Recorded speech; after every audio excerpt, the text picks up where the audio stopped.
আসসালামু আলাইকুম রহমতুল্লাহ।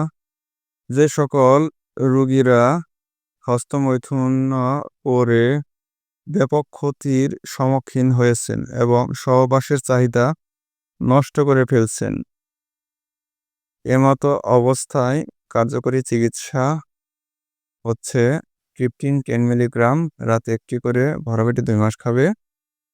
Capsule ইউবিআইকিউ 200 milligram সকালে একটা রাতে একটা ভরা পেটে 2 মাস খাবে।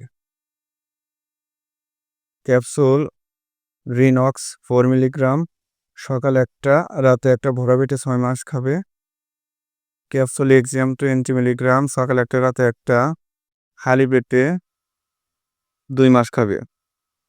ট্যাবলেট ইফোডিও 10 মিলিগ্রাম সকালে একটা, দুপুরে একটা, রাতে একটা, খালি পেটে খাওয়ার আধা ঘন্টা আগে 2 মাস খাবে। এতে করে রোগী সম্পূর্ণ সুস্থ হয়ে যাবে ইনশাল্লাহ।